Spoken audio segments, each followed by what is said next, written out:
कारी कारी राधा मोरी गोदरो यमुना के तो कारी कारी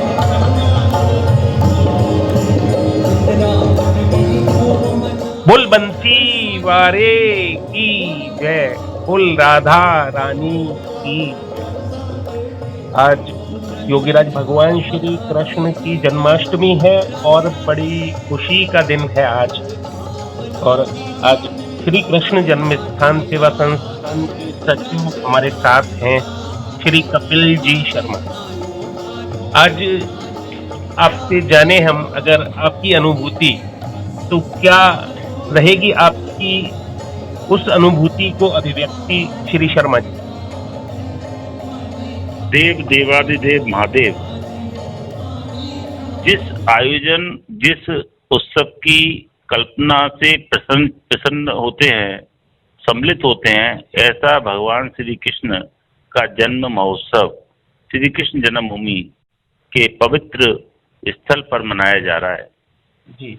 भगवान के जिस स्वयं प्राण प्रतिष्ठित विग्रह का दर्शन करके भक्तजन आनंदित होते थे, अपनी व्यक्तिगत रूप से भगवान के श्री चरणों में नतमस्तक होते थे, आज वे उसी विग्रह को अपने प्राणों में प्रतिष्ठित करके भगवान के 5247वें जन्मदिन को मना रहे हैं जी। जो एक जन्म स्थान भगवान की जन्मभूमि पर भक्त इकट्ठे होते थे, जिस उत्सव का आनंद लेते थे, वो आज बस भक्त जो है विश्व के कोने कोने में फैले हुए हैं। और आज भगवान श्री कृष्ण का प्राकट्य असंख्य भक्तों के हृदय में संपूर्ण विश्व में हो रहा है।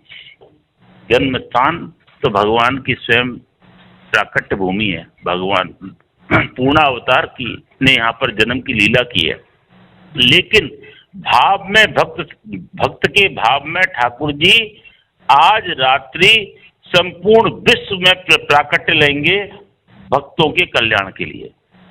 जी जी। इस बार भक्तों का, श्रद्धालुओं का प्रवेश प्रतिबंधित है। वैश्विक महामारी कोरोना से लड़ना ही है, सनातन धर्म का सिद्धांत है। सर्वे भवन्तु सुखिनः सर्वे सन्तु निरामया।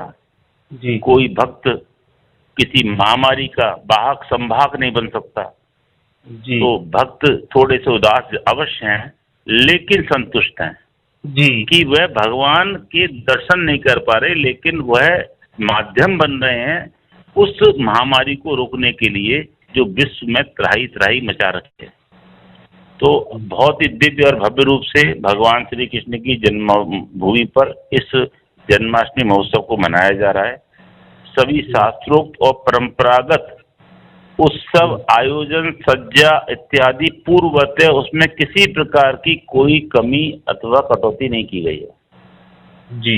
इस वर्ष भगवान का जो श्रृंगार है, भगवान ने पुष्पवंत पोशाक को धारण किया है जी, जो कल सायंकाल 7 बजे जी श्री राधा कृष्ण युगल सरकार के श्री चरणों में अर्पित की गई जी, जो भगवान ने आज धारण करके भक्तों को दर्शन दिए हैं जी। तो उस पोशाक की विशेषता है कि कैमरे के माध्यम से जब उस पोशाक के दर्शन होंगे जी, तो इस पोशाक में कोई पशु पक्षी, कोई विशेष पुष्प की कलाकृति को नहीं उकेरा गया है जी। पुष्प वृंत पोशाक में जो लताएं पताएं होती हैं, जो शाखाएं होती हैं जी, उसका इतना सुंदर संयोजन है कि कैमरे के माध्यम से भी भक्तों को साफ दिखाई दे जी। इसी प्रकार जी भगवान पूर्णेन्दु कुंज बंगले में, पुष्प बंगले में विराजमान हुए हैं जी। तो इस बंगले को भी पीछे जो मार्बल है मंदिर की जी, उसका आधार बनाते हुए बनाया गया है,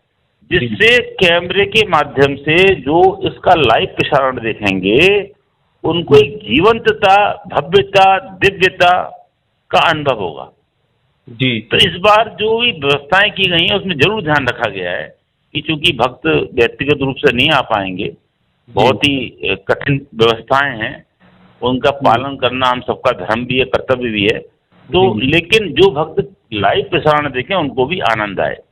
भगवान का आज सुबह भव्य पुष्पांजलि कार्यक्रम संपन्न हुआ। जो कार्यक्रम मंच पे होता था वह कार्यक्रम आज भागवत भवन में श्री राधा कृष्ण युगल सरकार के श्री चरणों में हुआ। जी उस कार्यक्रम में भी सोशल डिस्टेंसिंग और संख्या का विशेष ध्यान रखा गया। जी श्री कृष्ण जन्म महोत्सव समिति के सौजन्य से मनाए गए इस कार्यक्रम में जी अत्यंत सीमित संख्या में संस्थान के पदाधिकारी जी और महोत्सव समिति के सदस्यगण उपस्थित रहे, जी जो संख्या लगभग 25 से भी कम थी। जी लाखों की संख्या में जो आते थे, आज 25 से कम, लेकिन जी भाव असंख्य भक्तों के समान था। जी क्योंकि लोग दर्शन कर रहे थे, उसका लाइव प्रसारण हो रहा था, तो जो असंख्य भक्तों की ऊर्जा है वह उस आयोजन में सम्मिलित थी। जी तो ठाकुर जी के सामने भले ही भक्त ना हो, लेकिन असंख्य भक्तों का भाव जो अनंत ऊर्जा के रूप में ठाकुर जी के सम्मुख आएगा, वो ठाकुर जी की ऊर्जा से जब भक्त की ऊर्जा, भक्त का भाव श्री ठाकुर जी की ऊर्जा से जुड़ता है, तो भक्त भी कृष्णमय हो जाता है। जी तो वो आज भक्तों के भाव में ठाकुर जी हमारे कृपावान, कृपा निधि, दयालु, वो निश्चित रूप से आज का दिन भले ही कोरोना के कारण भक्त ठाकुर जी से दूर हों, लेकिन वो दूर ना होते हुए दूर नहीं है, वो तो ठाकुर जी उनके हृदय में है। जी तो बल्कि और ज्यादा वे सजग रूप में हैं अब तो इस समय। देखिए, स्वामी हरदास जी महाराज के पास जी जब अकबर ने इत्र की शीशी दी थी और उन्होंने रेत में फेंका था, वो इत्र अकबर को मन में खेद हुआ, और जब गया बांकी बिहारी मंदिर में तो वही सुगंधी आ रही थी। जी तो भाव से भक्त भगवान को जो श्रद्धा, भजन, भोग, राग अर्पित कर रहा है, वो कृष्ण जन्मभूमि पर विराजमान कृष्ण को प्राप्त होगा, इसमें संदेह नहीं करना चाहिए। बिल्कुल सही बात। और एक मतलब लाखों लोग यहाँ पर आते थे। मेरा ये प्रश्न रहता आपसे, और जिसका समावेश आपने अभी बीच में किया भी, और वहाँ 20 से 25 लोग, तो ऐसे में कहीं ना कहीं ये भी भाव आओ के आपके अंदर, पूरे जो आपके परिकर के लोग हैं 25 लोग जो आज चुनिंदा रहे, उनके अंदर ये रहता होगा कि हमेशा हर वर्ष तो हम जो यहाँ पर आने वाले श्रद्धालु होते हैं उनके लिए जन्माष्टमी का उत्सव आयोजित करते हैं, उनकी व्यवस्थाओं को संभालते हैं, और इस बार ऐसा लगा जैसे कि हम खुद जन्माष्टमी मना रहे हैं। मतलब उस समय तो मनवाते थे, वो भाव इस तरह का रहता था। मैं आपसे सहमत नहीं हूँ योगेश जी। जी जो भी आयोजन श्री कृष्ण जन्मभूमि पर होता है, वो ठाकुर जी की प्रसन्नता के लिए, श्री जी के निमित्त, ठाकुर जी के निमित्त होता है। जी जी व्यवस्थाएं जो आपने कहा सत्य कहा है, जी जूता घर की व्यवस्था, पानी की व्यवस्था, स्वच्छता की व्यवस्था, उनकी पैर ना जले, कारपेट बिछाना, वो व्यवस्थाएं भक्तों के निमित्त होती थी। मनोरथ तो ठाकुर का ही है, और ठाकुर का आज भी हो रहा है। जी जी प्रतिवर्ष होता था, उसमें वही भव्यता है, वही दिव्यता है। जी पहले वो 25 लोग 20 लोग मंच पे और व्यवस्थाओं में लगे रहते थे, जी वो आज उस उत्सव का में बैठ के व्यवस्था ना होके उसका आनंद ले पा रहे हैं। जी यही मैं कहना चाह रहा था। नहीं, लेकिन मेरा जो कहने का अभिप्राय है कि जी कोई भी उत्सव यहाँ पर भक्तों के निमित्त नहीं होता। जो भी उत्सव है, जो भी मनोरथ है, ठाकुर जी की प्रसन्नता के लिए है। भक्त तो उसका आनंद लेंगे ही। जी जी लेकिन प्रबंध तो भक्तों के मद्देनजर ही करने पड़ते हैं। मैंने कहा ना, व्यवस्थाएं, जूतर की व्यवस्था, क्लॉक रूम की व्यवस्था, भंडारे की व्यवस्था, ये सब व्यवस्थाएं भक्तों के निमित्त होती हैं।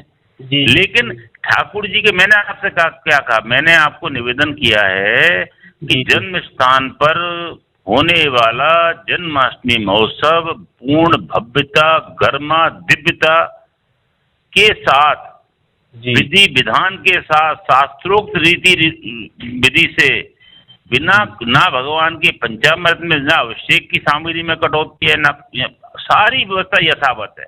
कटौती कहाँ पर है? क्लॉक रूम नहीं बने हैं। जी जी पानी की व्यवस्था नहीं, वक्त नहीं आ रहे हैं, प्रसाद वितरण नहीं हो रहा है, वक्त नहीं है, प्रसाद वितरण नहीं हो रहा है। कोरोना के कारण वैसे ही प्रसाद वितरण रोक दिया गया है। जी जी क्योंकि हम नहीं चाहते कि कोविड-19 की महामारी के से किसी भी भक्त को अथवा किसी भक्त के माध्यम से किसी और को कष्ट हो। तो जो भी कोविड-19 से संबंधित दिशा निर्देश हैं, उनका पूर्ण कठोरता से पालन किया जा रहा है जी यथासंभव। और जो त्रुटि रह जाती होगी तो वो प्रभु उसको क्षमा करेंगे, हमारा ये मान। नहीं नहीं, बिल्कुल बिल्कुल, हम तो ये कह रहे हैं कि बल्कि जो त्रुटि रह जाती होंगी वो इस बार उनको दूर करने का मौका मिलेगा, और बहुत अच्छा भाव आपका है। और मैं बहुत तो कहूंगा कि श्री हरिदास जी को हृदय में रखें, जैसे उन्होंने जैसे भगवान को इत्र चढ़ाया यमुना पुलिन यमुना की रेत में, और वो महक रहा है ठाकुर जी के श्री मंदिर में। भगवान को श्री कृष्ण जन्म के प्राकट्य का ध्यान करते हुए भगवान को भोग राग भजन अर्पित करें, और अपनी उनकी उपस्थिति श्री ठाकुर जी की कृष्ण जन्मभूमि पे लगेगी ही। आपने लास्ट में जो लाइन कही है भजन अर्पित करें, तो बिल्कुल आप के ही श्री मुख से हम चाहते हैं कि ये भजन आप शुरुआत करें और इसको अर्पित करें कि नंद के आनंद भये, नंद के आनंद भये, जय कन्हैया लाल की।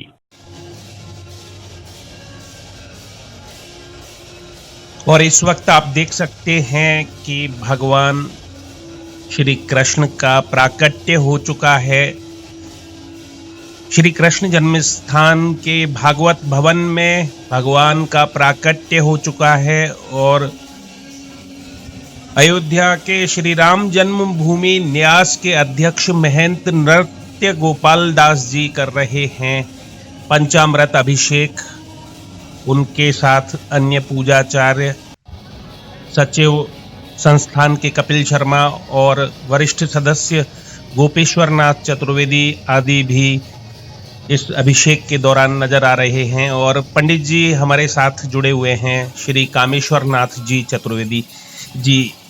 आप क्या कहेंगे भगवान के प्राकट्य के अवसर पर? कैसा मन लुभावन दृश्य है ये, एक बार फिर से कोरोना के काल में?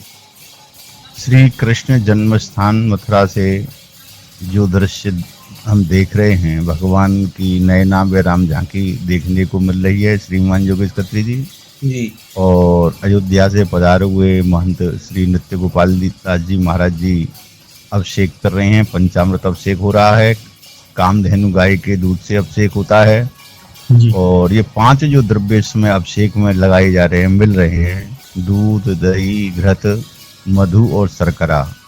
ये 5 चीजों का ही नाम है पंचामृत। 5 अमृत हैं दुनिया के जी। उनसे हमारे गोविंद का अभिषेक हो रहा है, और वैदिक मंत्रों का उच्चारण सभी विद्वान लोग जो महामंदिर से जुड़े हुए हैं कर रहे हैं। श्री गोपेश्वर नाथ जी चतुर्वेदी भी सहयोग में लगे हुए हैं अभिषेक के में। श्री कपिल जी शर्मा और अन्य लोग जो महाराज जी के साथ में आए हुए हैं, वे सभी लोग उसमें समुपस्थित हैं। बड़ी नयनावी राम झांकी हमारे गोविंद, क्योंकि अजन्मा का जन्म हो रहा है जी, और बरसात भी हो रही है, मंदम मंदम जल रहा।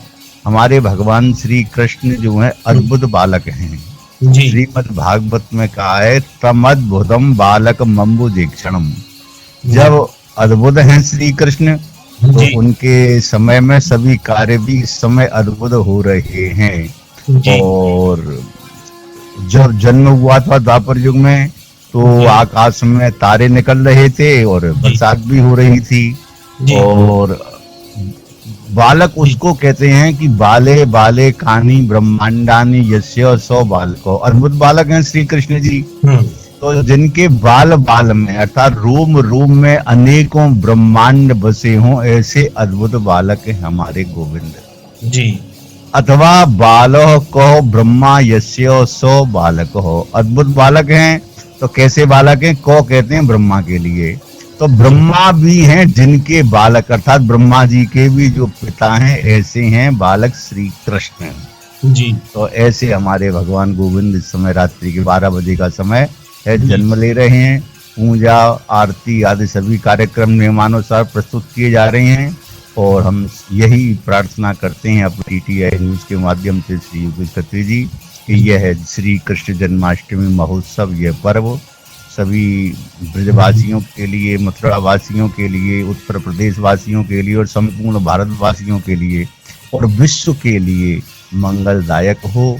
सभी लोग सुरक्षित रहें। कोरोना जैसी जो महामारी चल रही है, इसका प्रभाव भी घटे और सभी लोगों को सुरक्षा मिले। इन्हीं शुभकामनाओं के साथ भगवान ने में ये हम कहा भी है सर कि यदा यदा ही धर्मस्य ग्लानिर्भवति भारत अभ्युत्थानम ही धर्मस्य तदात्मानं सृजाम्यहम्। जब जब इस धरती पर धर्म की हानि और अधर्म का प्राबल्य हो जाता है, तब तब ही मैं जन्म लेता हूँ। तो एक बार फिर से अजन्मे का जन्म हुआ है सर। और इस बार तो वास्तव में स्थितियाँ, मतलब जब भी पीर पड़ती है भक्तों पर, तभी भगवान अवतरित होते हैं। जी। और इस वक्त भी भक्तों पर ही क्या, पूरी मानव सभ्यता पर पीर पड़ी है। और वास्तव में ये पीर बड़ी है, और इतनी बड़ी है कि विश्वव्यापी पीर है ये।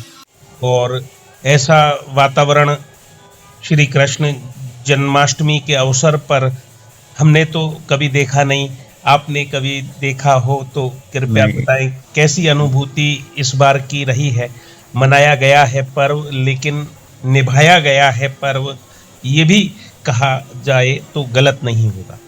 यही बात है, क्योंकि वैसे तो भीड़ काफी रहती थी, लेकिन इस बार कोरोना जैसे वायरस के चलते जो है कार्यक्रम तो सभी हो रहे हैं मंदिरों के अंदर संपादित, लेकिन लोगों का आना जाना प्रतिबंधित है। सभी लोग अपने घर के टीवी चैनलों पर बैठे हुए इस दृश्य को देख रहे हैं, और सभी लोग नए नावे राम झांकी गोविंद की देख रहे हैं, और सबों के लिए दृश्य अच्छा लग रहा है। लेकिन जो इसीलिए लगता है जैसे कि आज अभी अवतरण के समय, प्राकट्य के समय बिल्कुल बारिश का होना, और बारिश के साथ बिजली का कड़कना बार बार, ये मतलब बिल्कुल, भले ही रोहिणी नक्षत्र आज आने वाला होगा कुछ नहीं दिन रहा के है, बाद, लेकिन जो प्राकृतिक स्थितियां उस दिन की थीं, जबकि काली अंधियारी आधी रात में भगवान ने जन्म लिया था, वही स्थितियां, वही परिस्थितियां मानव सभ्यता पर संकट आज भी है। और जो उस समय मौसम था, वो मौसम सेम, बिजलियां कड़कने वाली बात, बारिश के साथ बिजलियां कड़कने वाली बात जो है वो आज सामने आई है। वही परिदृश्य जो द्वापर युग में था, तो आज के 5246 वर्ष पूर्व भगवान गोविंद का 5247वां ये वर्ष है, प्रवेश है, जन्मदिन मनाया जा रहा है। जी। और तो वही द्वापर युग की जो उनकी लीलाएं, उनको ध्यान में रखते हुए, क्योंकि उसमें लिखा गया है अथ सर्वगुणोपेतः कालः परम शोभन। काल से तो लोग डरते हैं, लेकिन जब भगवान का अजन्मे का जन्म हो रहा है तो उस समय काल भी परम शोभन बन के, बहुत सुंदर बन के आ गया गोविंद की हाजिरी देने के लिए। ऐसे हैं हमारे श्री कृष्ण। कहते हैं अखिल ब्रह्मांड नायक होते हुए भी भगवान श्री कृष्ण आज अजन्मा होते हुए भी जन्म ले रहे हैं। उनका उद्देश्य ये, आपने जो कहा यदा यदा ही धर्मस्य ग्लानिर्भवति भारतो, अर्जुन के लिए भगवत गीता में ही कहते हैं कि जब जब धर्म की हानि होती है, असुर अधम अभिमानी पुरुषों की वृद्धि होती है, तब तब मैं अवतार लेता हूँ। पृथ्वी भी गाय का रूप धारण करके गई, सबों को भगवान से प्रार्थना की, वही शुभ समय आया आज श्री कृष्ण जन्माष्टमी का, जो जन्मा ने जन्म लिया, और सबों के लिए अपने अपने टीवी चैनलों के माध्यम से दर्शन दिए। सब लोग नैना विराम परिदृश्य का दर्शन कर रहे हैं। जी। और पंडित जी, आपने इतना वक्त दिया है, इतना वर्णन किया आज के इस अवसर पर, इसके लिए आपका बहुत बहुत धन्यवाद। और हम क्या कहें, अब इस वक्त वैसे तो जयकारे और इस तरह से वातावरण में गुंजायमान हो जाते थे, आज आप ही के साथ कि नंद के आनंद भयो जय कन्हैया लाल की, हाथी घोड़े हाथी दीने घोड़ा घोड़ा दीने और और दीनी पाल पाल की, नंद के आनंद भये जय कन्हैया लाल की। वसुदेव जी गोविंद को लेकर के सूप में रख करके गोकुल जाएंगे। स्वयं भगवान कह भी रही है उनसे कि हे पिताजी, आप हमारे लिए गोकुल भेजी आइए, तो जाएंगे। पर रास्ते में यमुना जी भी मिल रही हैं सबसे पहले, और भगवान के सूप को ऊंचा करते जा रहे हैं। वहाँ गए और जाकर के भगवान को वहाँ सुला दिया और योग माया को लेकर के पुनः आ गए मथुरा कंस के कारागार में। यही अध्यात्मवाद है। जब ईश्वर आता है, जब भगवान आए, तो हथकड़ी बेड़ी भी खुल गई, कंस के पहरेदार भी सो गए, गेट भी खुल गई। लेकिन जब योग माया आई तो पुनः फिर ताले भी बंद हो गए, हथकड़ी बेड़ियां। तो जब ईश्वर आता है तो जीव के सभी बंधन खुल जाते हैं, और जब माया आती है तो वो बंधनों में बंध जाता है। यही अध्यात्मवाद है भगवान श्री कृष्ण की जन्म का। जय हो, जय हो। नंद के आनंद भाई, जय कन्हैया लाल की। हाथी दीने घोड़ा दीने और दीनी पाल की, नंद के आनंद भाई, जय कन्हैया लाल की। सबों के लिए ये पर्व मंगलमय हो, यही शुभकामना जी। अजन्मे के जन्म के बाद अब नंदोत्सव की धूम मच रही है। पूरे ब्रजमंडल में नंदोत्सव मनाया जा रहा है, और नंदोत्सव पर विभिन्न आयोजन हो रहे हैं। प्रमुख आयोजन श्री कृष्ण जन्म स्थान और गोकुल में होते ही हैं। बरसाना में संपूर्ण ब्रज में नंदोत्सव की धूम रहेगी और मनाए जा रहे हैं। तो जब नंद बाबा को यह ज्ञात हुआ कि मेरे यहाँ आत्मज उत्पन्न हुआ है, पुत्र उत्पन्न हुआ है, तो नंद स्वात्मज उत्पन्न जाता लादो महामना, नंद शब्द को, नंद बाबा को महामना शब्द का यहाँ प्रयोग किया गया है श्रीमद् भागवत जी। महति श्री कृष्णे मनो यस्य सो महामना, जिनका मन भगवान श्री कृष्ण में लगा है उनको महामना कहते। महति का अर्थ श्री कृष्ण का लिया गया है जी। तो नंद बाबा ने स्नान करके पूरे वस्त्र धारण किए और बैठ गए। ब्राह्मणों को बुला करके स्वस्ति वाचन किया गया और वो दान करने के लिए बैठे। जात कर्म संस्कार हुआ और तिल के 7 पर्वत उन्होंने बनवाए नंद बाबा ने, और वस्त्रों से उनको ढक करके और उनको दान करके दिया। गोपियां ग्वाल सभी दौड़ दौड़ करके आ रहे हैं कि यह नंदोत्सव मनाया जा रहा है। तो ये गोकुल में और संपूर्ण ब्रज में जो है ये नंद महोत्सव की धूम निरंतर चली आ रही है। और ब्रज में तो घर घर जन्मे हैं कन्हैया। ब्रज में तो घर घर में जन्मा का जन्म हो रहा है। हर घर में ऐसा कौन सा घर है जहाँ भगवान जन्म नहीं ले रहे हैं। सब लोग अपनी अपनी सामर्थ्य और शक्ति के अनुसार अपने घर में ये उत्सव मना रहे हैं, और सबों का एक ही उद्देश्य है कि हम, हमारा परिवार और हमारा राष्ट्र समृद्ध, सुखी, हर तरह से सुरक्षित रहे। जी बिल्कुल पंडित जी, जो हम कहना चाहते हैं वही आपने हैं शब्द कहे, तो फिर अब हम दोहराना नहीं चाहते हैं। बस प्रभु से यही प्रार्थना करना चाहते हैं कि प्रभु आप प्रकट हुए हो, एक बार फिर से आपने अजन्मा होकर भी जन्म की लीला की है, तो जो जन जन हैं उनके हृदय में भी आप प्रस्फुटित हों, और जो लोगों की कामनाएं हों वो पूर्ण हों, और जो कष्ट हैं वो दूर हों, और जो पूजाएं हैं लोगों की, जो श्रद्धा है, जो उनका श्रद्धा भाव है वो स्वीकार हो, और उसमें यदि किसी से कोरोना के इस दौर में कोई कमी रह गई हो तो उस पर आपकी दृष्टि न पड़े और आप सभी का कल्याण करें प्रभु। यही आपके श्री चरणों में हमारी बारंबार भगवान से प्रार्थना यही गोविंद से की जा रही है। बुलबंसी वारे की जय, बुल राधा रानी की जय, बुल राजा धीराज की जय, बुल यमुने मैया की जय, बुल बिहारी जी महाराज की जय, सभी देवी देवताओं की जय।